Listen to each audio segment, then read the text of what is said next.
मेरे भाइयों को, मेरी बहन को हाथ जोड़कर विनती है, मेरे चैनल को कमेंट, लाइक और सब्सक्राइब जरूर करना।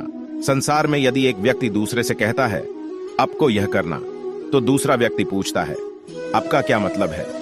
क्या आपकी वाणी वैदिक सिद्धांतों के अनुरूप है कि मुझे इसे बिना सोचे समझे स्वीकार कर लेना चाहिए? वैदिक सिद्धांतों को मनुष्य द्वारा समझाया नहीं जा सकता है, लेकिन अगर आप ये समझने की कोशिश करेंगे कि ये सिद्धांत क्यों बनाए गए हैं। वेद मानव ज्ञान का संग्रह नहीं है। वैदिक ज्ञान आध्यात्मिक जगत अर्थात स्वयं भगवान श्री कृष्ण से प्राप्त हुआ है। वेद को भी कहते हैं। श्रुति का अर्थ है वह ज्ञान जो किसी और से सुनकर प्राप्त किया जाता है। यह यौगिक ज्ञान नहीं है। श्रुति को मां के समान माना जाता है। हमें अपनी मां से बहुत कुछ ज्ञान मिलता है। उदाहरण के लिए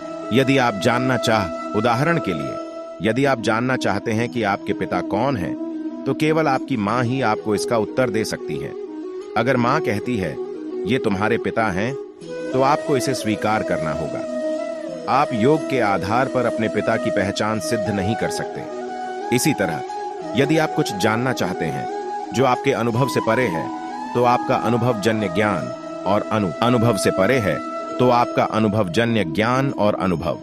इंद्रिय क्रियाओं के लिए आपको वेदों को स्वीकार करना होगा। आध्यात्मिक ज्ञान प्राप्त करने के लिए किसी अनुभव की आवश्यकता नहीं है, यह पहले से ही है।